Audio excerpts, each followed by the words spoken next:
All right, everyone, it is official. Disneyland Forward is a go. So now let's talk Disneyland expansion.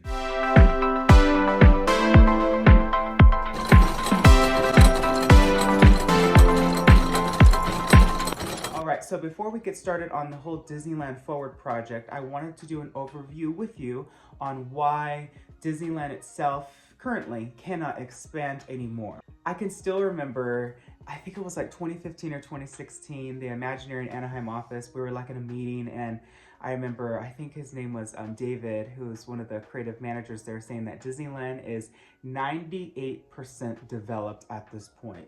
So I knew that if ever an expansion were going to happen, it's going to have to be outside of the current gates, somehow, some way.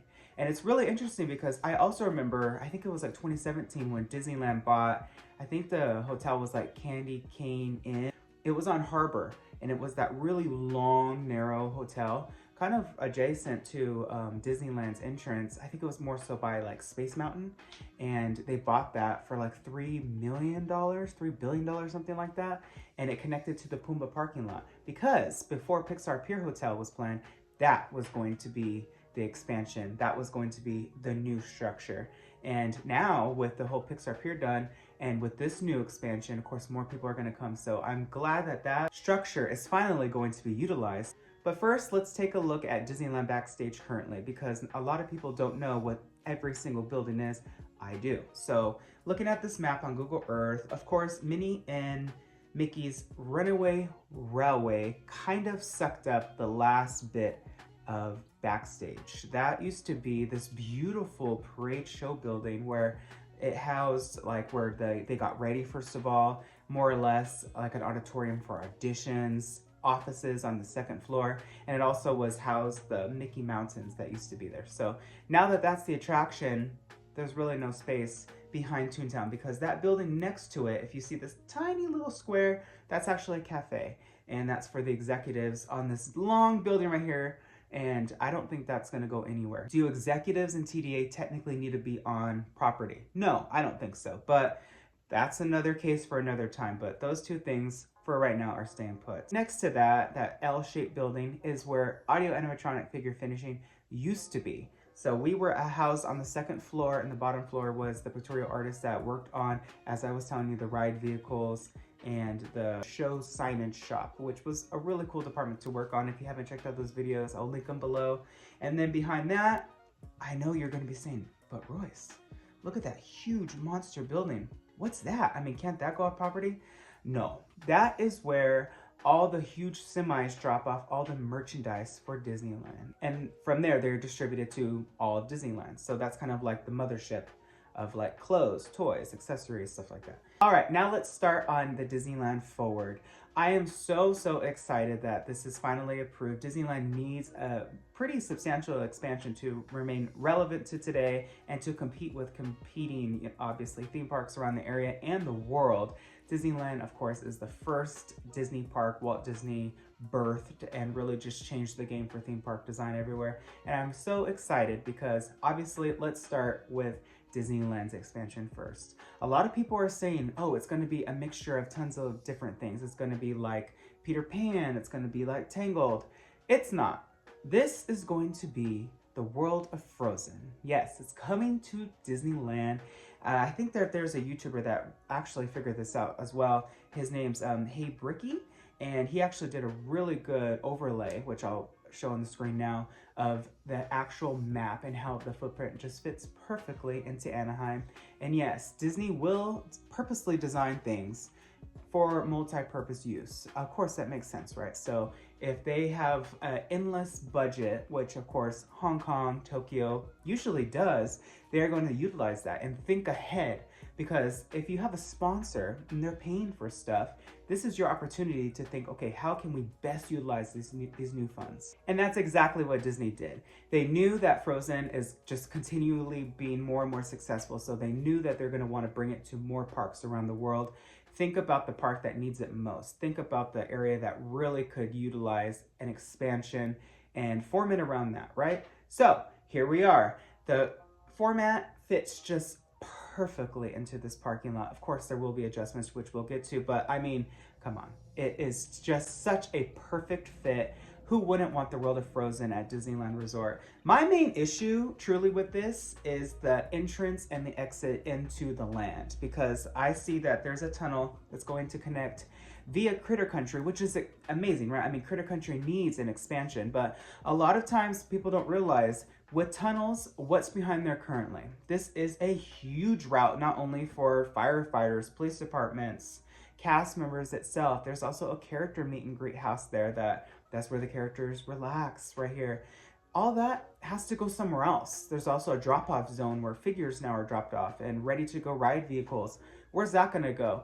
The format and the footprint is just getting smaller and smaller and smaller. I do believe that if there's going to be an entrance into Critter Country, which is fabulous, there needs to be an exit somewhere else. You cannot have a land the size of Frozen with only one entry and one exit. It is going to get jam-packed. It's going to be the 405 at 5 o'clock. So I think, and this was something that was going to be planned in Star Wars Land, is there was going to be an additional sit-down cafe kind of right by Olga's Canteen, and there was going to be another entrance via Toontown, a tunnel that went right behind, and it ended up actually being taken out, Chippendale's Treehouse, because it would just interfere with the walkway. And that's funny because I do miss Chippendale's Treehouse, but that was going to be the tunnel that led into Star Wars Land. So anytime you have a huge major land, it's going to have more than one exit. But next, I am so excited for this expansion. It's not something that I ever honestly thought Disneyland would ever get, but the world of Avatar, or Pandora, is coming to Disneyland. And this is interesting because it is kind of breaking the mold, because Disney's California Adventure has been Pixar, which is great, right? It's not the Pixar park, which it honestly just should be its own thing. And also Westcott would have been an awesome third gate, Tony Baxter's idea. But here we are with the beautiful Disney's California Adventure getting a much needed expansion as well. Here's another issue. Where's this bridge gonna go? So currently the entrance I see is kind of right behind the coaster, the Incredicoaster. And again, there's lots of issues there because that is the only route that you can kind of just circle the park. And you need to be able to, because if ever an emergency happens or an evac or an earthquake or a medical emergency, you have to be able to get to these locations quickly in an ambulance. So it's going to be interesting to see where these are rerouted, perhaps under the tunnels.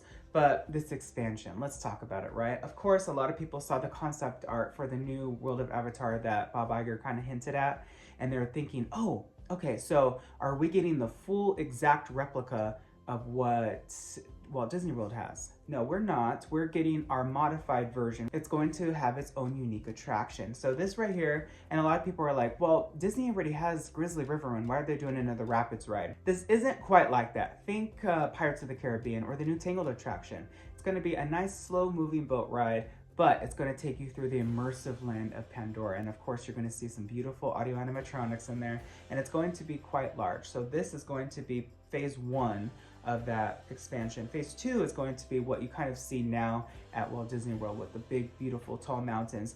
What I have an issue with here, and I do believe Flight of Passage, of course, will come because the technology is already there. It's not so hard to copy and paste. It's more so, okay, how do we fit this into this crammed little area, because that show building is massive, as you can see, and then there is a hotel right there. My issue with building all of these so close to hotels is the noise. I mean, if you have to think about the Disney California Adventure being so close to the Grand Californian Hotel, I don't know, I've never stayed that close where you see it in the park, but I'm sure there's gonna have to be some sort of like warning or, you know, hey, just so you know, if you do get, you know, the park view, you're gonna get the park noise. I don't know, how do you camouflage a hotel the size of Pixar Pier? Those mountains are gonna have to be pretty uniquely placed or pretty tall. And then, okay, there's windows that look out over that area. Are you just gonna see the back of a window? Because I can't imagine you paying an excess amount of premium price to look into Avatar Land and you see the back of what you would see in Cars Land from Harbor Boulevard. It's not cute. They would have to do like a 360 look, but also it's gonna break the immersion. You have to remember, when you're in Pandora at Walt Disney World, you don't see anything else. All you see is mountains and sky. And I feel like this is gonna be a conflicting issue. Even now, if you look at the beautiful new hotel that's on Catella, you can see it from the Incredicoaster in the background. It breaks the immersion. So I'm only thinking, okay, this is even bigger than that. How is this gonna go? Also, you have to consider the entire downtown Disney district. Of course, it's going to be impacted with all of this. So this brings us to the Toy Story parking lot. That is going to kind of take care of that situation, right? It's going to subsidize for the loss of footprint that downtown Disney currently has, and a lot of the shops are going to move there. I hope Rainforest Cafe comes back there. It would be fabulous to have another location besides the one in Ontario. But I also believe that this is going to be a brand new, kind of like a Disney Springs sort of vibe that's going on at Disney World. Disneyland just needs an expansion. I think that this is beautiful, and I think that it's really funny to think about how even when I was hearing all of these rumors back in the day, and how Disney just waited. And I think that that is a really good idea, just to wait sometimes to see what would be best and what's really going to play out, because that Pumbaa parking lot was planned in 2015, 2016. And that whole hotel that would link it, that wouldn't have been possible to build that new structure if that hadn't been planned out almost 10 years ago now. So you have to think about how long this has been planned. Frozen is going to be a fantastic addition to Disneyland, and of course, Pandora will be a fantastic addition to Disney's California Adventure. After this, they are going to have to make a third gate. It's no longer any room for expansion. You don't want to cram it. You don't want it to look cluttered. All of this is going to be done in immense phases, but I'm excited that they were approved. I want to know what all of you think. Are you excited for Frozen? Are you excited for Pandora coming to Disneyland? All right, dreamers, that's all the time we have for this episode. If you like this sort of content, please let me know. Hit subscribe and ring that bell icon. That way you're notified whenever I upload a new video. I wish you all a wonderful day. Be nice to one another, and always remember, dreamers, not only to follow your dreams, but to chase them. Later.